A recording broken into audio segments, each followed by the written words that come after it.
Welcome back. सो आज हम करने वाले हैं questions from question number 81 to 100। तो स्टार्ट करते हैं। क्वेश्चन नंबर 81 में गिवन है कि Q is equal to KP एक फॉर्मूला होता है जहाँ पे Q है ये रन ऑफ है, P है वो प्रेसिपिटेशन है और K एक कोफिशिएंट है जो कि डिपेंड करेगा कि आपका कैचमेंट है जो है वहाँ का एरिया कैसा है। कैचमेंट एरिया जैसे वहाँ की इन्फिल्ट्रेशन रेट कम है, ज़्यादा है, या फिर कह सकते हैं परवियसनेस उसकी कम है या ज़्यादा है। फॉर एग्जांपल कोई बिल्टअप एरिया है, कवर्ड एरिया है, रोड है, तो वहाँ पे के की वैल्यू काफ़ी ज़्यादा हो जाएगी क्योंकि वहाँ पे रन ऑफ होगा, बहुत ज़्यादा होगा, इन्फिल्ट्रेशन तो होगा नहीं वहाँ पे, तो के की वैल्यू वहाँ पे काफ़ी ज़्यादा हो जाएगी। और सबसे ज़्यादा के की वैल्यू हो सकती है तो बिल्कुल भी इन्फिल्ट्रेशन नहीं हो रहा तो के की वैल्यू हो सकती है 1। और अगर कोई वेजिटेटिव कवर है या फॉरेस्ट एरिया है जहाँ पे इन्फिल्ट्रेशन रेट बहुत ही ज़्यादा है, तो इस केस में के की वैल्यू हो जाएगी बहुत कम। तो के की वैल्यू हम कह सकते हैं कि कम से कम 0 हो सकती है, कि कुछ भी रन ऑफ ना हो, सारा का सारा जो प्रेसिपिटेशन है वो इनफिल्टर हो जाए। और बड़ी से बड़ी हो सकती है 1 से बड़ी तो नहीं हो सकती क्योंकि रन ऑफ प्रेसिपिटेशन से ज़्यादा तो किसी भी हालत में नहीं हो सकता। सो यहाँ पे ये सारे स्टेटमेंट है करेक्ट है। नेक्स्ट वाला क्वेश्चन भी डिस्कस कर लिया हमने, यहाँ पे भी सारे स्टेटमेंट करेक्ट है, वो जो मैंने एक्सप्लेन किया सेम चीज है दोनों क्वेश्चन में। नेक्स्ट क्वेश्चन करते हैं, ये काफी अच्छा क्वेश्चन है। इस टाइप के क्वेश्चन काफी पूछे जाते हैं हाइड्रोलॉजी के, जब भी कोई न्यूमेरिकल प्रॉब्लम आती है किसी एग्जाम में, या तो इस टॉपिक से क्वेश्चन पूछा जाता है या फिर हाइड्रोग्राफ से। यहाँ पे बस आपको इतना सा क्लियर रखना है कि फाइंड एक्स क्या है, एक बार इसको समझ के कर लोगे कभी गलत भी नहीं होगा और बार बार इसमें रिवाइज करने की जरूरत भी नहीं पड़ेगी, कुछ याद भी नहीं रखना है, जस्ट कंसेप्ट समझना है कि फाइंड एक्स होता क्या। फाइंड एक्स वो वैल्यू है कि अगर इससे ज्यादा कहीं रेनफॉल हो रहा है, फॉर एग्जाम्पल P किसी एरिया का रेनफॉल है, अगर ये 3 से ज्यादा है तो वहां पे रन ऑफ होगा इन दोनों के डिफरेंस के इक्वल। इट मीन्स वहां पे रन ऑफ होगा वो होगा P-3। अगर P है ये 3 से कम है या 3 के इक्वल है तो वहां पे रन ऑफ हो जाएगा 0। अगर P लेस देन 3 है तो वहां पे रन ऑफ हो जाएगा वो लेस देन या इक्वल टू तक भी रन ऑफ हो जाएगा 0। यही होती है फाइंड एक्स की डेफिनेशन। अब जैसे यहाँ पे रेनफॉल है 90 मिनट्स तक, एक ये स्टॉर्म आया है, 90 मिनट्स तक रेनफॉल हो रहा है, इसके लिए हमें निकालना है कि रन ऑफ क्या होगा। और 15-15 मिनट की इंटेंसिटी गिवन है, जैसे स्टार्टिंग के 15 मिनट तक इस रेट से रेनफॉल हुआ, फिर इससे हुआ, फिर इससे हुआ। एक यहाँ पे डेटा मिसिंग है कि 90 मिनट्स 15-15 के हिसाब से बोला है तो 6 डेटा होने चाहिए थे, लेकिन यहाँ पे 5 ही है, तो दूसरा डेटा आप खुद से अज्यूम कर लो, 3 ले लो, या तो या 3 से कोई छोटी वैल्यू होगी तो भी सेम आएगा आंसर, भी आगे समझ आ जाएगा आपको। फॉर एग्जाम्पल मैंने 3 ले लिए। अब अगर 3 है रेनफॉल की रेट इंटेंसिटी और फाइंड एक्स भी 3 है, तो फर्स्ट 15 मिनट्स में रन ऑफ हो जाएगा 0, सेकेंड 15 मिनट्स में भी 0 अगेन 3 है, इससे अगले वाले में रन ऑफ होगा 10-3, तो 10-3। अब ये ध्यान से देखो, ये रेट है पर आवर में और ये भी यहाँ पे है पर आवर में, और इस रेट से रेनफॉल हो रहा है सिर्फ 15 मिनट तक। अगर ये 1 घंटे तक होता तो ये रन ऑफ होता, लेकिन रेनफॉल सिर्फ 15 मिनट तक हो रहा है तो इसका 1/4 होगा। 60 मिनट में इतना रन ऑफ हो रहा है तो 15 मिनट में होगा इसका 1/4। ओके, प्लस नेक्स्ट में अगेन 8-3 डिवाइडेड बाई 4, प्लस 2 में क्या होगा, 2 में 0 हो जाएगा। यहाँ पे स्टूडेंट मिस्टेक करते हैं कि 2 है तो रेनफॉल रन ऑफ कभी नेगेटिव नहीं होगा। अगर रेनफॉल बहुत कम है, इनफिल्ट्रेशन की रेट ज्यादा है, फाइंड एक्स ज्यादा है, इनफिल्ट्रेशन कैपेसिटी ज्यादा है, तो उस केस में ये होगा कि कोई भी रन ऑफ नहीं होगा, सारा का सारा रेनफॉल है वो इनफिल्टर हो जाएगा ग्राउंड सरफेस के अंदर। तो इसमें 0 हो जाएगा, जैसे 3 वाले में 0 हुआ था। इसके बाद 5 वाले में हो जाएगा 5-3 तो 2 डिवाइडेड बाई 4। इस टाइप से इनको ऐड करोगे तो 7 + 5 + 2 डिवाइडेड बाई 4। तो यहाँ पे वैल्यू निकालोगे तो रन ऑफ की, तो ये आ जाएगा 3.5, 14 डिवाइडेड बाई 2, तो 3.5 आंसर आ जाएगा। काफी इजी से क्वेश्चन है, एक बार समझ लोगे कोई प्रॉब्लम नहीं होगी। ये भी वैसे सा ही क्वेश्चन, अगर आपको ऊपर वाला क्वेश्चन समझ आ गया तो ये भी हो जाएगा। बट डिफरेंस यहाँ पे कि यहाँ पे रेनफॉल ही पूछ लिया, जो कि और भी इजी पड़ेगा। ये है, इस टाइप के डायग्राम को हम बोलते हैं hyetograph, rainfall intensity versus time. Starting के 15 मिनट्स में इंटेंसिटी 2 है, अगले 15 मिनट्स में भी इंटेंसिटी 2 सेंटीमीटर पर आवर है, फिर 10, 8, 2, 5।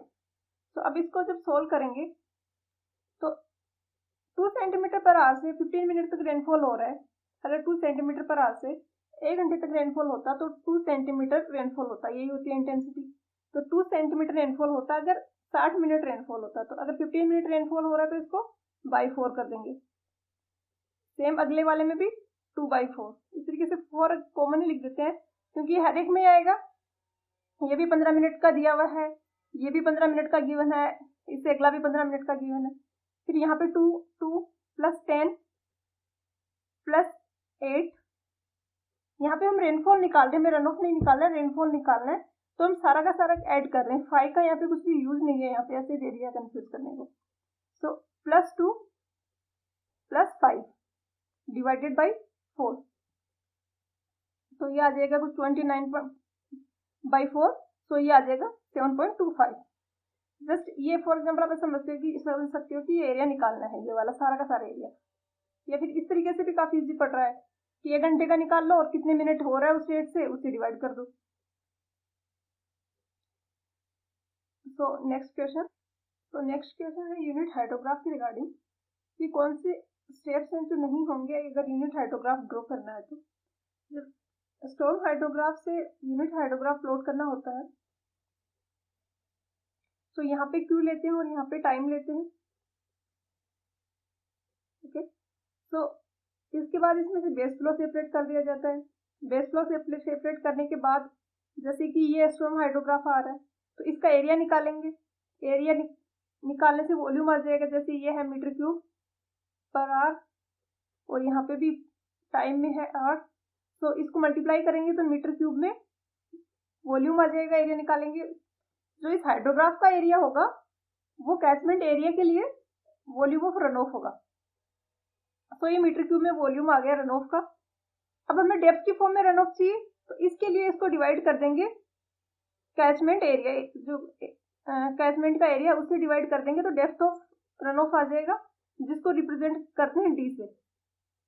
डी आने के बाद ये जो ऑर्डिनेट्स है, हाइड्रोग्राफ के ऑर्डिनेट्स हैं, वो डी से डिवाइड कर देते हैं।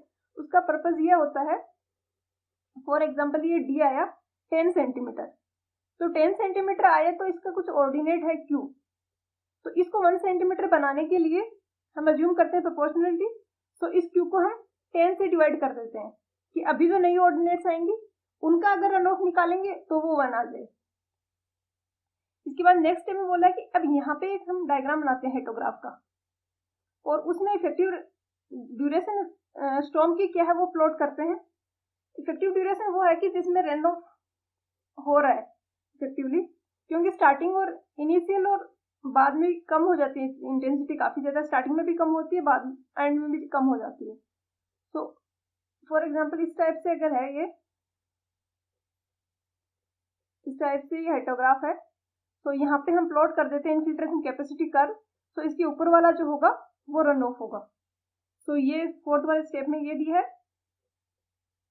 तो यहाँ पूछा है कि कौन सा करेक्ट नहीं है, तो सारे ही करेक्ट है। सो सी हो जाएगा, ये सॉरी ई हो जाएगा आंसर, नन ऑफ दिस। तो नेक्स्ट स्टेटमेंट है कि हमें रन ऑफ हाइड्रोग्राफ बनाना है डिजाइन स्टॉर्म का, मतलब अपने पास यूनिट हाइड्रोग्राफ है और हमें उससे स्टॉर्म का हाइड्रोग्राफ बनाना है। तो जो पहले वाला होगा उसका रिवर्स होगा। यहाँ पे जैसे यूनिट हाइड्रोग्राफ के ऑर्डिनेट्स हैं, तो उन ऑर्डिनेट्स को हम मल्टीप्लाई कर देंगे। डेप्थ ऑफ रन ऑफ निकालते हैं हम, डेप्थ ऑफ रन ऑफ निकालते हैं डिजाइन स्टॉर्म के लिए। डिजाइन स्टॉर्म का डेप्थ ऑफ रन ऑफ निकाल लिया, इसको मल्टीप्लाई कर देते हैं, डिवाइड करेंगे 1 से, जो कि यूनिट हाइड्रोग्राफ है, इससे कोई फर्क नहीं पड़ेगा। तो अब जो यूनिट हाइड्रोग्राफ की ऑर्डिनेट्स आ रही थी, जैसे ये यूनिट हाइड्रोग्राफ है, इसकी ये जो ऑर्डिनेट फॉर एग्जांपल Q1 थी, तो अब इसे स्टॉर्म के हाइड्रोग्राफ निकालने के लिए इसको यहाँ पे जो ये फैक्टर आ रहा है इससे मल्टीप्लाई कर देंगे। यही करते हैं, लेकिन यहाँ पे लैंग्वेज में थोड़ा सा घुमा के दिया है। ये बोल रहा है कि total volume of run of by the total volume of 1 centimetre of hydrograph. तो आप कंसेप्ट समझो, इसको अगर मैं ऊपर नीचे एरिया से मल्टीप्लाई कर दूं तो ऊपर वाला क्या आ जाएगा, total volume of run of for storm hydrograph, और नीचे वाला 1 इंटू ए है, ये आ जाएगा total volume of run of for unit hydrograph. तो सेम ही चीज है, बस इसने थोड़ा सा लैंग्वेज चेंज कर दी है, कोई फर्क नहीं पड़ेगा क्योंकि एरिया तो सेम है दोनों जगह। जनरली हम कैलकुलेट करते हैं तो इस फॉर्म में करते हैं, ये हमें इजी पड़ता है कि हम डेप्थ से मल्टीप्लाई कर दें, और इसको मल्टीप्लाइंग फैक्टर बोल रहे हैं ये तो कि भाई इस मल्टीप्लाइंग फैक्टर जो यहाँ पे आ रहा है, ये मल्टीप्लाइंग फैक्टर, इसको हम यूनिट हाइड्रोग्राफ के ऑर्डिनेट्स हैं उससे मल्टीप्लाई कर देंगे तो स्टॉर्म का हाइड्रोग्राफ आ जाएगा। तो दोनों स्टेटमेंट सही है। इसमें ये बस ये ध्यान रखना है कि सेम ही चीज है, ये जो थी अगर ऊपर नीचे मैं एरिया से मल्टीप्लाई कर दूंगी तो ये वॉल्यूम आ जाएगा, वॉल्यूम ऑफ स्टॉर्म हाइड्रोग्राफ, और नीचे आ जाएगा volume of unit hydrograph. So confuse नहीं होना। नेक्स्ट है कि क्वेश्चन नंबर 87। नेक्स्ट क्वेश्चन है फ्लड्स की रिगार्डिंग। तो यहाँ पे स्टेटमेंट सारे सही हैं, हम एक बार समझ लेते हैं कि इन्फॉर्मेशन गिवन है क्या क्या है। तो पहले स्टेटमेंट में दिया है कि कहीं पे ओवरफ्लो हो रहा है, या तो किसी रिवर के ओवरफ्लो हो रहा है, रिवर का जो नॉर्मली बैंक्स होता है उससे ओवरफ्लो हो रहा है, आसपास के एरियाज में पानी जा रहा है, या फिर किसी वाटर बॉडी से ओवरफ्लो हो रहा है, तो इसी को फ्लड बोला जाता है। ठीक है।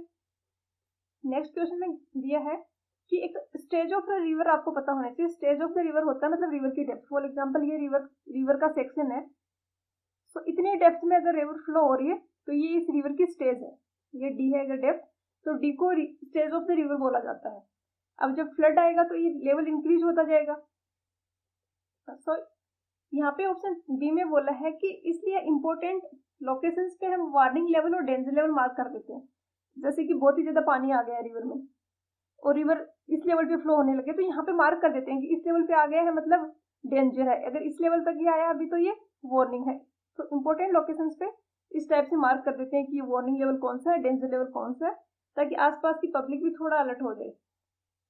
नेक्स्ट है कि अगर सडनली हम रिलीज कर लें ह्यूज अमाउंट ऑफ वाटर, जैसे कोई डैम है वो फेल हो गया और इसके कारण बहुत बड़ी अमाउंट में वाटर रिलीज हो रहा है, तो उसको भी फ्लड बोलते हैं। सो यहाँ पे ये सारे स्टेटमेंट हो गए करेक्ट। नेक्स्ट क्वेश्चन पे चलते हैं।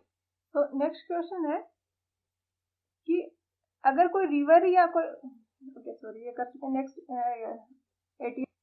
नेक्स्ट है कि जब कोई स्ट्रक्चर डिजाइन करते हैं तो हम ये मान के चलते हैं कि हो सकता है कभी बहुत ज्यादा वाटर आ जाए, फ्लडिंग की सिचुएशन हो, तो उसके लिए कुछ प्रोविजन दिए जाते हैं कि वो स्ट्रक्चर जिस पर्पज से बना है वो फुलफिल होता रहे। ऐसा ना हो कि थोड़ा सा पानी बढ़ गया रिवर में और जो स्ट्रक्चर है वो अपना पर्पज ही फुलफिल नहीं कर पा रहा। जैसे फॉर एग्जांपल एक ब्रिज बना हुआ है, रिवर को क्रॉस करने के लिए हम ब्रिज बनाते हैं। अब कहीं पे उसकी विड्थ जो है वो इतनी कम रख दी, विड्थ कम, जैसे ये रिवर है तो डिस्चार्ज बढ़ गया, अब विड्थ है ये सफिशिएंट है नहीं, और विड्थ सफिशिएंट नहीं होगी तो ये राइज हो जाएगा। और फॉर एग्जांपल यहाँ पे आपका ब्रिज था और रिवर में वाटर लेवल है वो ब्रिज से भी ऊपर चला गया, तो ब्रिज अब अपना पर्पज ही सर्व नहीं कर पा रहा है। तो इस टाइप से प्रोविजन रखा जाता है फ्लडिंग वाली सिचुएशन के लिए। जब ब्रिज का डिजाइन करते हैं तो वहां पे ये वाटरवे ओपनिंग, ये जो विड्थ है ये सफिशिएंट रखी जाती है, ताकि अगर ज्यादा भी क्यू इंक्रीज भी हो तो इतना ऊपर तक ब्रिज के लेवल तक पानी ना पहुंचे। एक स्पिलवे होता है एक स्ट्रक्चर जो कि डैम में प्रोवाइड करवाते हैं। डैम में जैसे कि बहुत ज्यादा इनफ्लो आ रहा है वाटर का, तो डैम की जितनी कैपेसिटी थी उतना स्टोर कर लिया, मैक्सिमम लेवल तक स्टोर कर लिया। अब क्या करें, फिर भी पानी आ रहा है।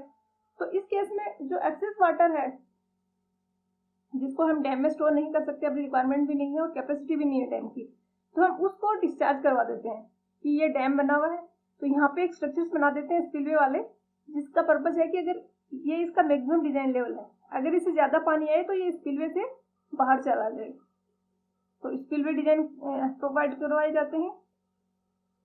और उसके बाद जैसे कि ये डैम है और ये स्पिलवे से पानी गिर रहा है, अब ये तो में हो सकता है कि ये यहाँ पे कुछ इरोजन करे, क्योंकि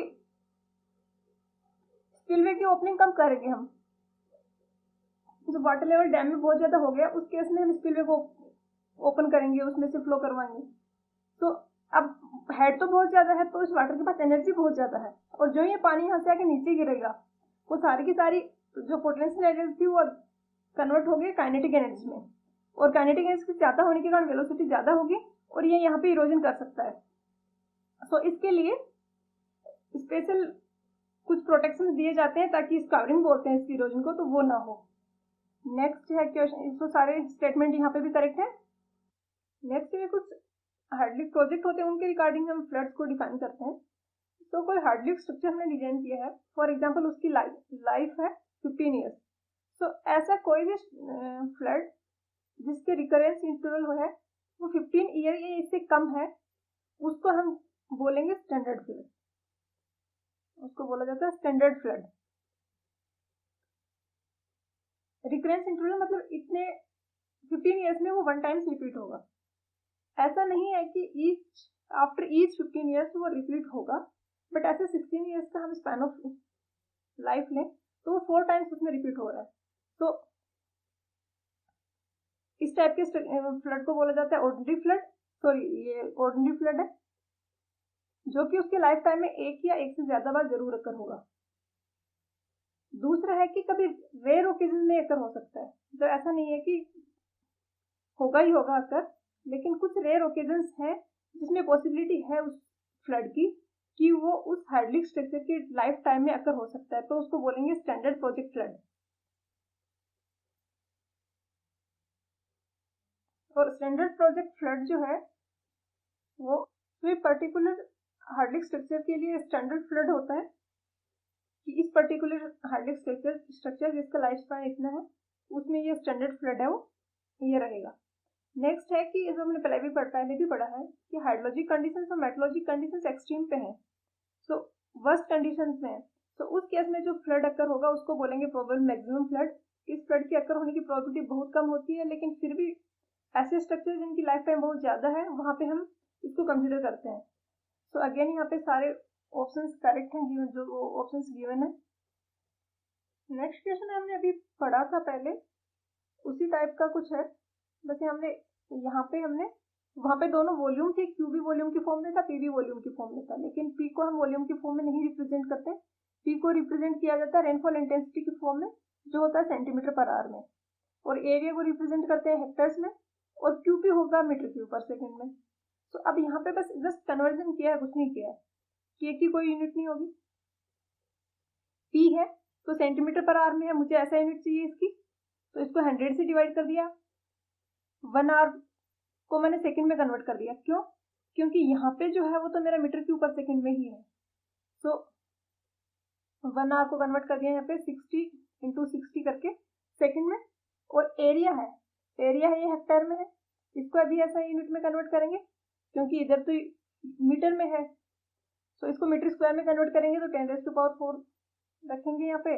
तो इसको जब सोल्व करोगे पी इंटू ए ऐसे रख देते हैं, तो नीचे आ जाएगा 36 और ऊपर आ जाएगा के into P into A.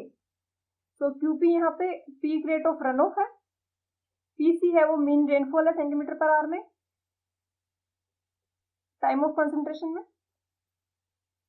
Time of concentration का कंसेप्ट हमने अभी पहले वाले क्वेश्चन में भी पढ़ा है, last lecture video. Time of concentration उस टाइम को रिप्रेजेंट करता है कि जिसमें सारा का सारा एरिया है वो कंट्रीब्यूट कर रहा है रन ऑफ में। जैसे कि ये कैचमेंट एरिया है मेरा, और यहाँ पे कोई रिवर जा रही है, अब यहाँ से जो पानी यहाँ पे जो गिर रहा है उसको यहाँ से यहाँ तक पहुंचने में लग रहे हैं फॉर एग्जाम्पल 10 मिनट, और मेरा रेनफॉल हो रहा है वो सिर्फ 5 मिनट तक ही हो रहा है, तो क्या होगा, ये वो पास वाला जो एरिया है पहले इसका रन ऑफ जाएगा रिवर में, वो पास हो जाएगा फिर अगले का जाएगा।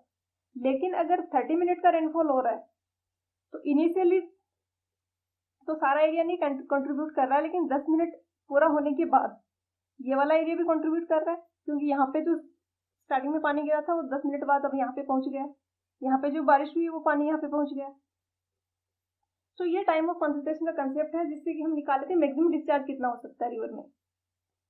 तो ये पीक रन ऑफ है, और यहाँ पे पीसी जो है वो उतने ड्यूरेशन के लिए होना चाहिए कि टाइम ऑफ कंसंट्रेशन से ज्यादा हो। जैसे यहाँ 10 मिनट था तो हमने 30 मिनट का रेनफॉल कंसिडर किया, कम से कम ये टाइम ऑफ कंसंट्रेशन के इक्वल हो सकता है। ए है वो ड्रेनेज बेसिन का एरिया है, और के कोफिशिएंट ऑफ रन ऑफ है, वो जो 1 इसकी वैल्यू होती है वो 1 से छोटी होती है, मैक्स टू मैक्स 1 हो सकती है एक्सट्रीम केस में।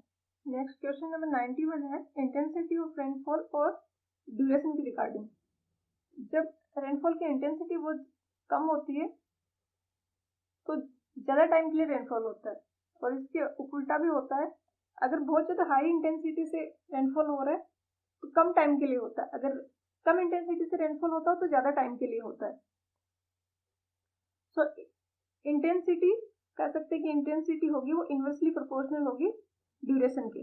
ड्यूरेशन कम है, इंटेंसिटी ज़्यादा है, ड्यूरेशन ज़्यादा है, इंटेंसिटी कम है।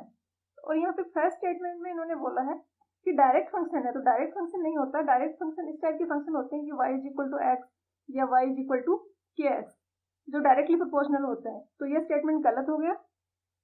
नेक्स्ट स्टेटमेंट सही है कि इनवर्स फंक्शन है ड्यूरेशन का। यहाँ पे आंसर के में आंसर डी दिया है, जो कि पॉसिबल नहीं हो सकता क्योंकि ये दोनों स्टेटमेंट एक दूसरे के अपोजिट है, तो ये दोनों स्टेटमेंट कभी सही नहीं हो सकते एक साथ। तो ये इनवर्सली प्रोपोर्शनल होता है, ये चीज आपको ध्यान रखनी है। नेक्स्ट वाला स्टेटमेंट भी काफी वैग्यू है और क्वेश्चन वैसे भी कैंसिल हो गया क्योंकि दोनों स्टेटमेंट एक दूसरे के अपोजिट है।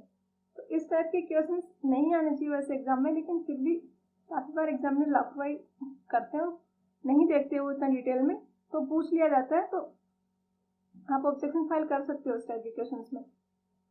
तो नेक्स्ट क्वेश्चन पे चलते हैं, 91, 92। नेक्स्ट क्वेश्चन है, ये एक फॉर्मूला होता है टाइम ऑफ कंसंट्रेशन कैलकुलेट करने का, तो इजार्ड फॉर्मूला भी बोलते हैं। इसको यूज किया जाता है जब रोड साइड ड्रेनेज वगैरह इस टाइप का स्ट्रक्चर डिजाइन करना हो तो उसके लिए। तो ये फॉर्मूला होता है इसमें टाइम ऑफ कंसंट्रेशन का। और यहाँ पे एल जो है वो ओवरलैंड फ्लो जो है उसकी लेंथ है, कितनी लेंथ पे ओवरलैंड फ्लो हो रहा है। तो ये फॉर्मूला अप्लीकेबल होगा जब P इंटू एल की वैल्यू होगी वो 387 से कम होगी। काफी पुराना है, आजकल यूज नहीं होता है, लेकिन फिर भी काफी बार एग्जाम से पूछ लिया जाता है, तो आपको वैल्यू याद रखनी होगी। तो नेक्स्ट क्वेश्चन, नेक्स्ट है किर्किच फॉर्मूला होता है, ये भी टाइम ऑफ कंसंट्रेशन के लिए होता है। तो इसमें ये 3 स्टेटमेंट गिवन है कि कौन सा सही होगा, ये फॉर्मूला कौन सा सही है। तो यहाँ पे करेक्ट आंसर है ऑप्शन सी है। इस टाइप के क्वेश्चन पे न्यूमेरिकल प्रॉब्लम तो होंगी नहीं, क्योंकि जिस टाइप की इक्वेशन बन रही है इसको विदाउट कैलकुलेटर सोल्व नहीं कर सकते, और एमसीक्यू बेस्ड जो एग्जाम होती है ज्यादातर में कैलकुलेटर अलाउड भी नहीं होता है। तो यहाँ पे बस आपको देख के पता चल जाना चाहिए कि जैसे तीनों फंक्शन देख के आपको आइडिया लग जाना चाहिए कि कौन सा वाला करेक्ट आंसर। तो पूरा का पूरा फॉर्मूला याद रखने की जरूरत नहीं है, लेकिन देख के आपको आइडेंटिफाई हो जाना चाहिए कि हाँ ये फॉर्मूला सही है ये गलत है। तो आप जैसे ये पावर 3 है यहाँ पे, ये याद रख लो, रफ सा रहेगा याद तो भी चल जाएगा। तो यहाँ पे आंसर हो जाएगा ऑप्शन सी, क्योंकि पूरा याद करने लग गए तो बहुत ज़्यादा ऐसे फॉर्मूले हैं, लिमिटेड है, सारे सब्जेक्ट्स का मिला के आपने एक दिन एग्जाम देना है, तो प्रैक्टिकली पॉसिबल नहीं है वो चीज़। नेक्स्ट है कि डिकन फॉर्मूला। डिकन फॉर्मूला होता है जो कि यूज किया जाता है पीक डिस्चार्ज कैलकुलेट करने के लिए किसी कैचमेंट एरिया के लिए जिसका एरिया ए है स्क्वायर मीटर में। इस टाइप के फॉर्मूलेज में हमें वैल्यू भी याद रखनी पड़ती है कि ए रखना है तो किस में रखना है, क्योंकि ये डायनेमिकली करेक्ट इक्वेशन नहीं है कि इधर भी डायमेंशन सेम आ रही है इधर भी डायमेंशन सेम आ रही है, तो डायमेंशन सेम नहीं है दोनों साइड की, तो हम एम्पिरिकल फॉर्मूलेज हैं इस टाइप के, तो इनका हमें याद रखना होता है कि ए किस में रखना है तो क्यूपी की वैल्यू किस में आएगी, ऐसे, क्योंकि इसी तरीके से डिफाइंड है फॉर्मूले। तो ए स्क्वायर मीटर में रखना है और सी है वो कांस्टेंट है, और जो क्यूपी आएगा वो डिस्चार्ज आएगा मीटर क्यूब पर सेकंड में। तो ये क्यूपी इज इक्वल टू होता है सी ए रेज टू पावर 3/4। ये आपको ढंग से दिख नहीं रहा तो मैं लिख देती हूँ, ए रेज टू पावर 3/4 है यहाँ पे। ये काफी इजी से फॉर्मूला है और काफी क्वेश्चन आते हैं इसके, तो ये ठीक है याद रखने के लिए, easy, C A raise to power 3/4। Next question है डैम के रिगार्डिंग। डैम में एक इकोनॉमिक हाइट होती है, जैसे जैसे डैम की हाइट इंक्रीज करते हैं उसका स्टोरेज वॉल्यूम भी इंक्रीज होता है, लेकिन उसके साथ साथ कॉस्ट भी इंक्रीज होती है, क्योंकि में धीरे धीरे उसका बेस विड्थ भी इंक्रीज करना पड़ेगा। हाइट इंक्रीज हो रही है तो बॉटम में जो प्रेशर था वो इंक्रीज हो रहा है। तो एक इकोनॉमिक हाइट होती है जिसमें कॉस्ट होगी वो मिनिमम होगी पर यूनिट स्टोरेज के लिए, पर यूनिट स्टोरेज के लिए जो कॉस्ट आ रही है वो मिनिमम हो। इस टाइप की जो हाइट होगी उसको बोला जाता है मोस्ट इकोनॉमिक हाइट। सेकेंड है कि रिजर्वोयर स्टोरेज निकालना हो हमें डैम का, तो रिजर्वोयर कैपेसिटी कर्व का यूज करते हैं। रिजर्वोयर कैपेसिटी कर्व शो करता है कि जैसे जैसे हाइट चेंज हो रही है वैसे वैसे वॉल्यूम में कैसे चेंज हो रहा है, जैसे जैसे हाइट चेंज होगी वैसे वैसे वॉल्यूम इंक्रीज होगा, लेकिन हर एक हाइट पे जो एरिया अवेलेबल होगा, तो यहाँ पे जो एरिया है इस हाइट पे जो एरिया वो सेम नहीं होगा। तो इसलिए एक ग्राफ होता है इनके बीच में बना हुआ, उसको कैपेसिटी रेजर्वोयर कैपेसिटी कर्व बोलते हैं। तो उसका यूज किया जाता है रेजर्वोयर का स्टोरेज निकालने के, ये पर्टिकुलर हाइट पे कितना स्टोरेज होगा। नेक्स्ट इकोनॉमिक हाइट निकालने के लिए ग्राफ प्लॉट करते हैं। यहाँ पे वाई एक्सिस पे हम लेते हैं कॉस्ट, और कॉस्ट के साथ साथ बेनिफिट कैसे वेरी कर रहा है, कॉस्ट तो कॉस्ट माइनस बेनिफिट को लेते हैं। जैसे जैसे हाइट इंक्रीज होगी कॉस्ट भी इंक्रीज होगी, और जो वॉल्यूम ऑफ वाटर स्टोर कर रहे हैं वो भी इंक्रीज होगा। तो यहाँ पे अगर कॉस्ट माइनस बेनिफिट लें, इसको अब हमें मिनिमाइज करना है। मोस्ट इकोनॉमिकल स्ट्रक्चर तभी बनेगा जब ये मिनिमम होगा। तो इसका जो ग्राफ प्लॉट करते हैं तो ऐसा सा कुछ ग्राफ आता है। तो ये जो पॉइंट है यहाँ पे ये कॉस्ट माइनस बेनिफिट है, ये मिनिमम है, और इसके कॉरस्पॉन्डिंग ये जो हाइट होगी इसको बोला जाता है मोस्ट इकोनॉमिक हाइट। ये लोवेस्ट पॉइंट है इस ग्राफ का, और इसके कॉरस्पॉन्डिंग जो हाइट होगी उसको बोला जाता है most economic height. Next question number 96। Next question में है कि कौन सी रिवर है इन जो ऑप्शंस गिवन है या इनमें से जो कि अपर हिली रीचेस से उसमें पानी नहीं आता और वो स्नो फेड नहीं है। तो एक बार रिवर सिस्टम का डायग्राम देख लेते हैं जो मैप पे हुआ है इंडिया का। तो ये है रिवर सिस्टम इंडिया का। तो यहाँ पे ये है हिमालयन है, हिमालय की रेंज है। तो इधर जो रिवर्स निकल रही हैं वो सारी स्नोफेड रिवर्स होती हैं, और इधर जो ये वाली जो रिवर्स हैं ये स्नोफेड रिवर्स नहीं होती हैं। तो ऑप्शंस में वहाँ पे नर्मदा गिवन है, ये नर्मदा ताप्ती गोदावरी कृष्णा कावेरी, ये सारी की सारी स्नोफेड रिवर्स नहीं है। और जो ऊपर वाली थी गंगा यमुना ब्रह्मपुत्र झेलम रावी सतलुज, ये सारी स्नोफेड रिवर्स हैं। सो ऑप्शंस जो थे उसके अकॉर्डिंग आंसर नर्मदा हो जाएगा। सो ऑप्शन बी यहाँ पे करेक्ट आंसर हो जाएगा। नेक्स्ट क्वेश्चन, पेरिनियल स्ट्रीम्स है वो हमेशा उनमें फ्लो होता है थ्रू आउट द ईयर। तो ये स्नो मेल्ट रिवर होती हैं, एक तो स्नो मेल्ट होके आती है इनमें हिमालय के अपर रीचेस से, और दूसरा इनकी जो ग्राउंड वाटर टेबल की पोजीशन होती है, तो ग्राउंड वाटर टेबल की पोजीशन होती है पास के जो एरियाज हैं उनमें वो ज्यादा होती है, और रिवर का वाटर लेवल होता है वो कम होता है। तो रिवर में ग्राउंड वाटर से भी इनफ्लो होता रहता है। तो यहाँ पे दोनों ऑप्शन ही करेक्ट है, आंसर हो जाएगा option C, both option are correct. Next question है इंटरमीडिएट रिवर्स पे इंटरमीडिएट स्ट्रीम पे ये जस्ट अपोजिट होता है पेरिनियल स्ट्रीम का। पेरिनियल स्ट्रीम में throughout the year water रहता है, लेकिन इंटरमीडिएट स्ट्रीम होती है रेनी सीजन में ही मोस्टली पानी रहता है, बाकी टाइम या तो वाटर लेवल बहुत कम हो गया या फिर ड्राई भी हो जाती है। तो ओनली रेनी सीजन में फ्लो होती है, और बेस फ्लो होता है जो इनफिल्टर्ड वाटर है, जो ग्राउंड वाटर है वो रिवर में कंट्रीब्यूट कर रहा है। सो यहाँ इनमें बेस फ्लो भी सिर्फ रेनी सीजन में ही होगा, ड्राई सीजन में कोई ग्राउंड वाटर फ्लो भी रिवर में नहीं आएगा। और ये जनरली इंडियन पेनिनसुला में फॉर्म्ड होती है। इससे एक डायग्राम देख लेते हैं कौन से पार्ट को इंडियन पेनिनसुला। सो इंडिया के मैप का ये वाला पार्ट जो कि तीन तरफ से वाटर कोस्ट बाउंड्री में, तो ये वाला जो एरिया है बीच का इसको बोला जाता है इंडियन पेनिनसुलर।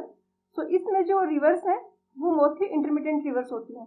तो क्वेश्चन जो, तो ये वाला पार्ट जो तीन साइड से वाटर से सराउंडेड है, ये वाला पार्ट है, इसको पेनिनसुलर इंडिया बोला जाता है, और इसमें जो रिवर्स होती हैं वो इंटरमीडिएट रिवर्स होती हैं। तो ये मैप में शो किया हुआ है। तो आंसर होगा इसका, तो ये हो गए all of this. Next question है इफिमेरियल स्ट्रीम्स। तो इफिमेरियल स्ट्रीम्स वो होती हैं जिनमें वाटर लेवल, इफेमरल जो स्ट्रीम्स होती हैं ये भी इंटरमीडिएट स्ट्रीम्स के जैसे ही होती हैं, लेकिन इंटरमीडिएट स्ट्रीम ऐसे हैं कि ईयर में कुछ पर्टिकुलर टाइम के लिए ड्राई होती हैं, ये 2-3 ईयर्स में एक बार ड्राई होती हैं, लेकिन ये सिर्फ और सिर्फ कुछ आवर्स और कुछ डेज में प्रेसिपिटेशन के बाद कुछ टाइम के लिए वाटर फ्लो होता है, इसके बाद इनमें वाटर फ्लो नहीं होता है। तो यहाँ पे भी जो वाटर टेबल की इंटरमीडिएट के लिए कंडीशन थी वही है कि वाटर टेबल होगा वो लोअर होगा, सी रिवर है तो यहाँ का वाटर टेबल होगा वो वाटर के लेवल से लोअर होगा, तो वो इनफ्लो नहीं होगा, और फ्लैश फ्लो होगा। इनमें जब भी तेज बारिश होगी तो एकदम से उसमें फ्लो आएगा, और कुछ घंटों या कुछ दिन के बाद ये फ्लो वापस से रुक जाता है। तो यहाँ पे दोनों स्टेटमेंट सही है, तो आंसर हो गया option C, both A and B statement are correct. Next stream gauging किसे बोलते हैं? तो स्ट्रीम फ्लो को मेजर करना, उसकी कैरेक्टरिस्टिक, उसकी वेलोसिटी को मेजर करना, ये सब भी स्ट्रीम गेजिंग में आता है। उसके बाद रिवर का डिस्चार्ज कैलकुलेट करना, टाइम के साथ कैसे वेरी हो रहा है, ये भी स्ट्रीम गेजिंग में है। और उसकी वेलोसिटी हमने कर लिया कंसिडर। तो जो भी स्ट्रीम के फ्लो के कैरेक्टरिस्टिक मेजरमेंट है वो सारा स्ट्रीम गेजिंग में आता है। तो यहाँ पे आंसर हो जाएगा ऑप्शन डी। ये सारे के सारे स्ट्रीम गेजिंग के पार्ट है। सो इस लेक्चर वीडियो में इतना ही। नेक्स्ट में हम बचे हुए 20 क्वेश्चंस करेंगे, वो लास्ट पार्ट होगा हाइड्रोलॉजी का। Thank you.